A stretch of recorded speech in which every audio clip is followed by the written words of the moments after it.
Don't you worry, the clip's about to begin, but don't forget to subscribe. Or else, don't make me turn this website around. Up next is Brian in, is it Michigan, Brian? Yes, it is. And I'm always glad to follow another Brian. We have a special camaraderie with each other.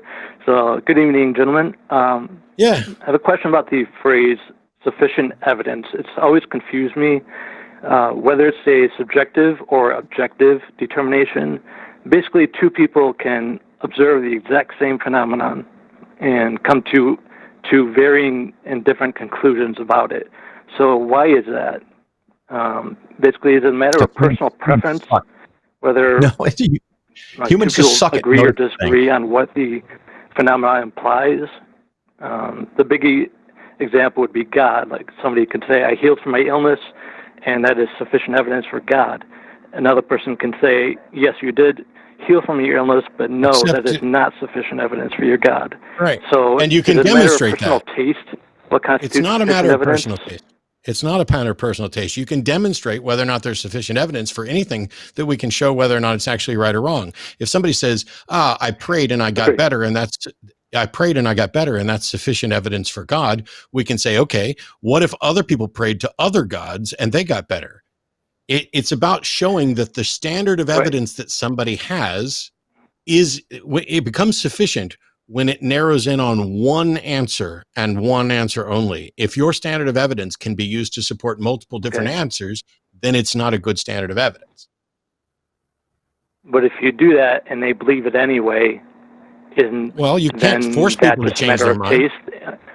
It's not a matter of taste. Some people are just I understand wrong. that. I'm hearing you. Some people are stupid. Some people are deluded. Some people are irrational. In some cases, they may have been so indoctrinated that you could perhaps look at it as like it's something like a personal preference. We don't choose what we believe, but you can work to shield your beliefs from scrutiny because you're terrified of losing them. That is something that does happen. Okay, so you're saying it is objective. I'm saying that. And what is? I'm sorry. Go ahead. Well, ultimately, each individual is going to decide what they think is sufficient evidence, but what truly is sufficient evidence, what truly counts as good epistemology, has to be something independent of anybody's opinion. That's why we rely on science and the methods of science, because that involves peer review of, hey, did I do this right? Can you find an error here? Where's my mistake here? When I point and say, what's that? And Phil goes, what the hell are you pointing to? There's nothing there. I know there's a problem with one of us. So we go get somebody else and somebody else and somebody else. And if eventually I'm the only one pointing at something, if I can't find a way to demonstrate it to the other individuals in a way that they can accept, I have to reach a conclusion that I am most likely delusional, that I have a bad, this is why when somebody says, I know that I saw a ghost last night, I was... Okay. I know who's hanging up on whom when we're done. Go ahead. I'm sorry?